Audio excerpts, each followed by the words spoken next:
And hello everybody, welcome back to the channel. Here we go, we just got a bit of a spontaneous live stream. The reason for this sort of live stream today was because I was looking to try and find my second sort of video I do for today, and there was loads of different smaller stories, so I just figured, you know what, I'm just going to jump on and do a live stream, kind of talk to you guys about the actual situations, and yeah, basically see what's what. I don't know what's going on with this lagginess, if there is any lagginess. Hopefully it's all well. But guys, if you're watching this on a replay or you're watching this now, please do hit that like button and subscribe to the channel for more Scottish football content. Anyway, without further ado, let's discuss some of the headlines. Let's discuss some of the headlines that's happening today, and basically, yeah, there's been lots of different news sort of things that have come out across the SPFL, and we're going to start with the one that you've seen in the title, and that is that the old firm will not go back to how it used to be. Well, it will be going back. Fans will be returning this season. They will be returning for the game again in Ibrox before the split, and at Celtic Park post the split, but that will only go back to 800 fans. A lot of fans, you know, wanted it to go back to how it used to be back in the day, where Celtic would have 8,000 and have a whole stand at Ibrox, and vice versa. Celtic would give Rangers 8,000 fans at Celtic Park, and you know, it creates that really, really hostile environment, and it kind of made the derby famous. However, yesterday, Rangers managing director Stuart Robertson came out and said that they will be bringing the fans back again, of course, but they won't be going back to 8,000 over the next sort of 2 to 3 years, is what he was saying. I'll try and quote what he said for you, but yeah, it's a real shame. I did think that it should go back to how it used to be, but this is what he said initially around it. He said there will be away allocations in the next 2 games. Because of the COVID situation, we had to, back in August, the 2 clubs got together and agreed that we couldn't have away fans. Because we had red zones, we weren't sure what situation was going to be for that period of time. So there will be away fans for the 2 games remaining. Not that the return to old allocations won't happen again this season. It will be at the allocation we've had for the last couple of years, and going into the next year and succeeding years after that, as I can see, it will stay at that level. So again, look, it's great to see away fans going to be back into the stadiums again. It's not just going to be a whole stadium for home fans in the next 2 derbies, but look, it is this sort of this one we've been sort of used to, 800 fans and no back to the stand. But look, if that changes, which I don't think it will, I'll try and keep you updated, but that's what he said about it. 8,000 fans is a thing of the past, I think, there, by the way. Anyway, next sort of headlines or talk about stories. In fact, get your thoughts. Tell me what you think about this rule. Are you happy about that the allocation isn't going back to 8,000 fans, or are you happy with the 800 fans? Let me know what you think down there in the live chat, what you're thinking about towards it. Let me have a little look in the live chat to see what people are thinking about it. There's a bigger picture here. Neutral fans love the old firm because of the drama. There ain't much drama without opposite fans. The fixture will suffer long term. Exactly, that's what I thought, Jason, to be perfectly honest. I do think it does make the fixture... It's still good. It's still good. I mean, the action on the park's still good. There is still a great atmosphere from the home support, and you know you can hear a bit from the away fans. But you know the days of old, they were the great old firm games. But yeah, some people were mixed though on the old opinion. I put a poll in the thing, and 73% people want the old firm to go back to 8,000 fans, and 27% are saying no. There's also a few people here in the live chat saying that they don't want it to go back to how it used to be. So, yeah, it's a mixed opinion on it. And some fans liked it how it was in the recent games, so having just the home fans at Ibrox and just the home fans at Celtic Park. So some people are mixed on the whole situation, which, you know, I'm going to probably visit back to again later on with a poll. If you're just joining in, do vote in the poll. I would love to hear your thoughts on the whole old firm ticket allocation route. But just to clarify, fans will be back for the next 2 games, which is good to see. It's a step in the right direction. Anyway, on to other news. That is Aberdeen manager. Look, well, Aberdeen, as you probably already know, they've sacked their manager Stephen Glass, and there's a lot of talk on who is going to be the next new manager. And basically, I'm going to go through pretty much all the candidates that I've got here at the moment on who could take over. The Norwegian boss, again, sorry for pronunciation here, Kjetil Knutsen, is apparently a favoured choice among the bulk of the Aberdeen fans to take over.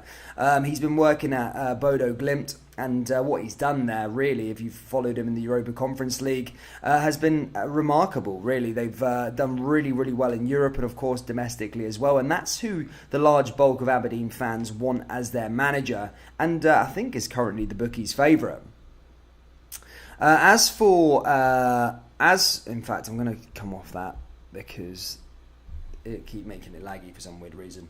And another manager that is in line apparently as well is St Mirren manager Jim Goodwin. Jim Goodwin is he's done a great job at St Mirren at the moment, and they're in the top six at the moment. They're doing really, really well. And if he had a bigger budget, a bigger club like Aberdeen, could he do even better?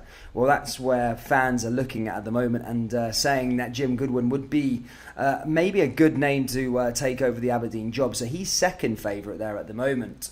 Another man is Grant McCann, an intriguing option the Daily Record writes. After somewhat harsh firing by Hull, McCann is sure to be a near top of the list. He took Doncaster to the playoffs, which earned him the job at Hull, and kind of got sacked pretty unfairly. But yeah, he's another big name here that Aberdeen are linked with as the manager. Of course, Jack Ross just got sacked from Hibernian. His name's getting tarnished about, as it does with a lot of the Scottish club jobs. I don't think he'll get it, really, because it was a similar job at Aberdeen that you have at Hibs, and he kind of failed fairly miserably. But yeah, Jack Ross is in the mix as well. Another name is Neil Lennon. Neil Lennon is actually in the talk. You know, Neil Lennon, of course, last job was at Celtic. Most recently got sacked. Before that, he was at Hibernian, and then obviously before that, I think he was at Bolton. And then before that, he was at Celtic. But look, he has a decent CV, especially in the Scottish game. You know, did really well with Celtic, and also did fairly well at Hibernian. I know he was kind of expected to win the championship, but it is a hard league to navigate. He was kind of expected to win most of the trophies at Celtic. But look, he still got the job done. He has a fairly decent record in Europe, I suppose. And Lennon is an option for Aberdeen manager role. Another one is Paul Lambert, believe it or not. The former Celtic midfielder is believed to be interested in the job. So apparently he could maybe potentially line up as as a manager of Aberdeen. But it almost looks as though it looks like they want the Bodo Glimt manager, Kjetil Knutsen. Again, sorry for any pronunciation. The job he's done at Bodo Glimt has been phenomenal, especially on their budget. And we're going to see them in action on Thursday, actually, Bodo Glimt, and just take a real look at his team. But yeah, that's who apparently Aberdeen want as their manager. But yeah, let me know if there's any Aberdeen fans, which I don't know if we do have that many Aberdeen fan subscribers. But if you are an Aberdeen fan, guys, let me know down there in the comments or in the live chat who you want as your next manager. Who do you want to take over the reins at Aberdeen? As I say, let me know down there in the old live chat.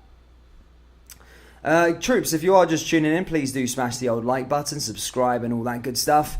As I say, it really does help out the old channel on our way to 14,000 subscribers. And I'm just going to be going through some more news, more talking points today in the Premiership. As I said, I was going to make my second video today, but there was just so much different stories lingering about. I just figured, I'll just go on a live stream and just talk about it, and yeah, that's what we're doing today.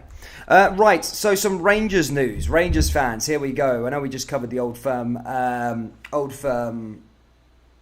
allocation thing, maybe we sorted that, but there's a bit of Rangers news as well, and that is that Ryan Jack. Of course, Ryan Jack's been having loads of injuries over the last couple of days weeks months, and basically he's set to return supposedly on Sunday. So it's not a long-term injury there for Ryan Jack. It was never feared to be either. He just sort of picked up a niggle, missed a game. I think we maybe missed 2 games. He wasn't playing against Ananiva. He won't make it for the Dortmund game, I don't think, but apparently he should be okay to go up to Dundee United at Tannadice on Sunday, and he'll be ready to go and stay fit. But as I've always been saying about Ryan Jack, he needs to get a run of games now. Like, he's been really, really impressive since he's come back onto the park and stuff like that. Returning from injuries, looked really, really good. But he needs a he needs to stay fit for the remainder of the season. He can't keep on having injuries. I know it's so harsh to say he can't keep doing this, he can't keep that. It's probably not even his fault. I mean, to be fair, unfairly, he did get a pretty harsh tackle towards him in that Hearts game. But look, he needs to try and stay fit. Because he's a great player. He's a great player for Rangers, and he definitely makes Rangers look like a better team. So Ryan Jack must stay fit, and it looks like he is returning again on the Sunday. So big news there for Rangers fans there in the midfield.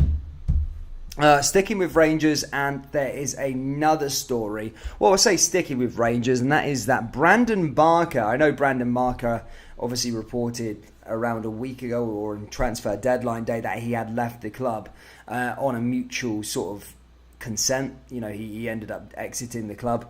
But basically now he has signed with Reading on a permanent sort of transfer for a short-term deal until the end of the season.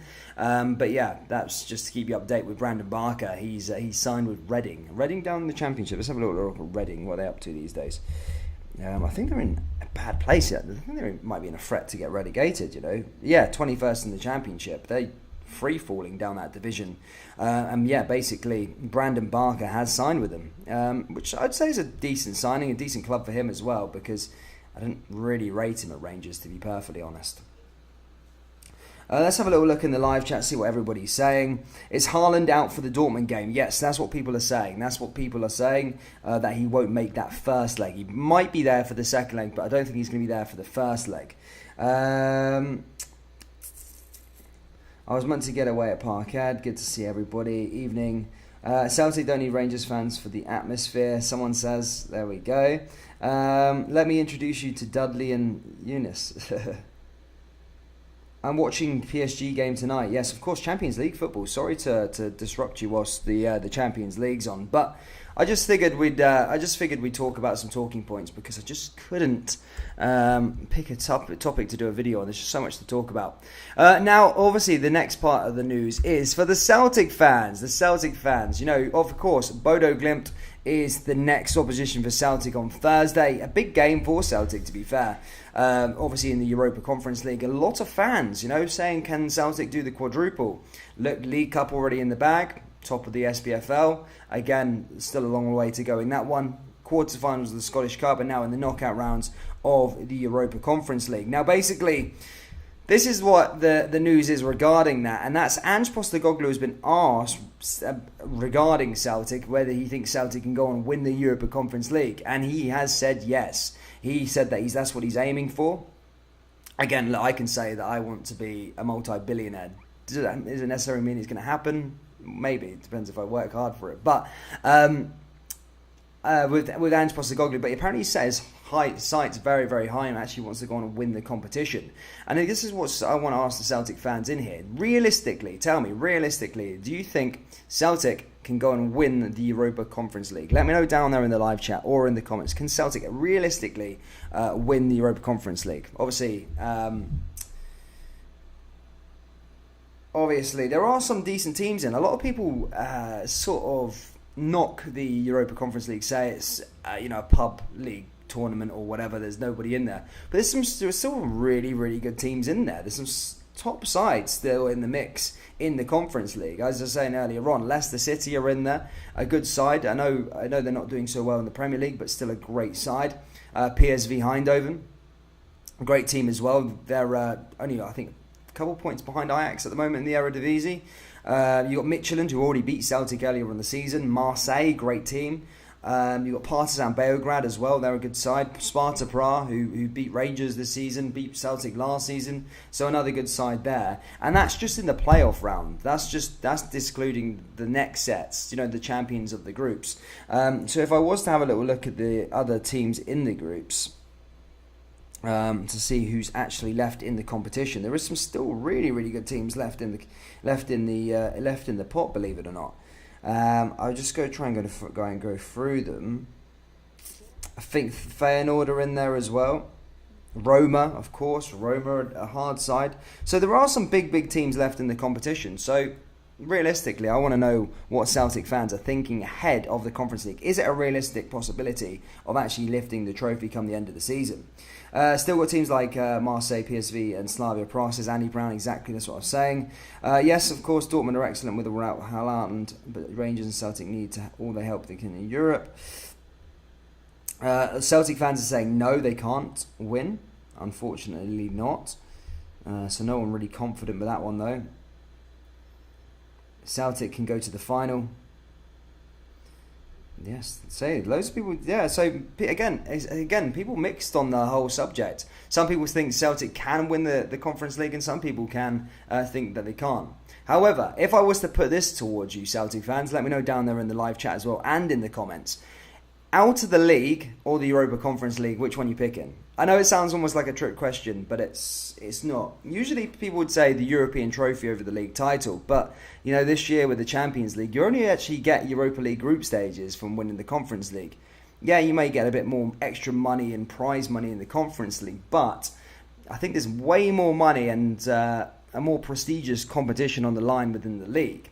So this is my question to the Celtic fans also that want to win the quadruple, and rightfully so. You dream to win the quadruple. That's what we do as football fans. But if I cast your mind back to 2008, 2003, Rangers Europa League final, Celtic Europa League final. What did Rangers and Celtic that year when they went on that European run? What did they win domestically? I think Rangers may have won a Scottish Cup, but Celtic in 2003 won nothing. Rangers didn't win the league, and they didn't win the League Cup in 2008 either. So sometimes going far in a European competition, you do sacrifice a lot of the domestic trophies, i.e. the league, which is the most important trophy so far this season. Well, in my lifetime anyway. 10 in a row, stopping 10 in a row is important, of course, but financially, this is the biggest Scottish Premiership title in forever. I think in history of Scottish football, £40 million at the other end of it. So that's something I'd maybe be thinking about. But would Celtic be able to do the whole thing? Could they win the quadruple? Let me know down there in the live chat. Is the team good enough to do it? Dortmund are second in the league. Okay, we'll go through with that one in a second in terms of the rest of the sides. But that's all I've already got for you for news-wise. We've covered Aberdeen's manager. Again, I don't think there's any Dons fans in here, unfortunately. We've covered the Old Firm allocation. We've also covered Celtic in the Europa Conference League. And now we'll cover Rangers in the Europa League against Dortmund. Okay, so Rangers playing Dortmund obviously on Thursday. You've probably heard the news now already that Erling Haaland is not going to feature on Thursday, should I say, sorry. Or says they're not going to feature at the moment. He's got a muscle injury at the moment. He watched the game from the stands against Union Berlin as they won 3-0. But Dortmund, look, they're a very, very good side. And I said this in the video yesterday. I said that they have been fairly inconsistent. People come at me in the comments and said, yeah, but it's still Dortmund. They're still one of the greatest teams in Europe. And I said, yes, they are a great team in Europe. I'm not writing that off by any means. Dortmund, player for player, are far superior than Rangers and are massive favourites, and even probably favourites to go on and win the actual whole competition. But what I was saying here with Dortmund is that Erling Haaland, I think, has scored 23 goals in 20 games so far this season. He is a big miss to Dortmund. He's a massive miss. And when he hasn't featured, you've seen Dortmund play not so well. They were knocked out the DFB Pokal versus St. Pauli, who currently are playing in the second tier, Bundesliga 2. They have lost 6 Bundesliga games. They are 6 points behind Bayern, which doesn't sound too bad, but Bayern have also been really, really inconsistent in the league so far this season. They've lost stupid games. At the weekend, they lost to Bochum. And then they also exited the Champions League prematurely as well. They had a Champions League group with Ajax Amsterdam. Ajax are great, but Dortmund were massive favourites in that Champions League group. Sporting Lisbon haven't had the best of the season so far. I know they're the Portuguese champions last year. And actually, to be fair, I think they had a decent one. But still, Dortmund should be expected to go and qualify into the next stages of the Champions League. And then obviously Besiktas also. So they didn't do that well in the Champions League. And it wasn't just, unlucky results here. I think they got pumped 5-0, I think, of Ajax. They got obliterated off the park by Ajax. So I think with Erling Haaland, it is interesting to see what it's going to be like. Look, don't mix up my words though. Dortmund are still massive favourites to go on and win this whole tie, and it's going to be an interesting game. It is being played at Singdula Park. Again, sorry for pronunciation. It will be played in Dortmund. They still do have a fan cap at the moment. I think they've got 10,000 fans, but I think 500 Rangers fans are allowed in attendance. But look, if Rangers can keep the score down and bring it to Ibrox or try and get there, draw it there, at least set up the second leg for it all to play for. It's going to be really, really interesting. And I actually do, I do think we could see a bit of an upset on the cards. I really do. I honestly do. I think it can happen, although the massive respect to Dortmund. They are a fantastic team. Jude Bellingham, what a baller. Marco Reus, great player. Axel Witsel still playing, still doing his thing. Hummel's at the back. So a really, really strong side. But again, Rangers fans, from you guys, I want to know down there in the live chat what you think that score is going to be. What do Rangers stand a chance in that competition? Again, let me know down there in the live chat. Can Rangers qualify? And how far can they go in the Europa League? Let me know down there, again, as I say, in the live chat and in the comments. Let's see what's everybody's in here. Let's see if anyone's got any more comments regarding stuff. Kent will run riot, says the Red Baroon. Nice to see. Dortmund are going to destroy Rangers. I can't wait to watch. Who says Rangers have won against some big games? Again, look, Rangers have played against some decent teams in Europe so far and come up victorious. FC Porto, a great team in the Portuguese league. Benfica, again, they went toe-to-toe with them. Lyon, again, look, the first leg was disappointing, but the second leg certainly takes some credit on the away leg, getting a draw there, a pretty tough one to do also. Braga, the year that Rangers beat Braga, they were really, really good side. I think Barcelona were watching two of their players at one point. I'm trying to think of other teams. I mean, didn't really go toe-to-toe with Bayer Leverkusen at the time. That was the time where Kai Havertz was in the ranks as well. So, yeah, look, it's going to be interesting. We're going to be live for it on Thursday. Cannot wait for it. But, yeah, that's it. But, guys, I'm probably just going to leave it there in terms of the live chat. Went through some interesting points, I suppose. Again, look, there's probably going to be news announced over the next couple of days on who's going to be the next Aberdeen manager. So I'll try and keep you up to date with that one. And then, of course, the Europa League build-up starts tomorrow. Europa Conference League build-up starts tomorrow. We'll be live on Thursday. Going to be very, very interesting indeed. But guys, please do hit that like button. And if you're watching this on a replay, please do comment down there below. And I'll see you all in the next video, which will be tomorrow. Take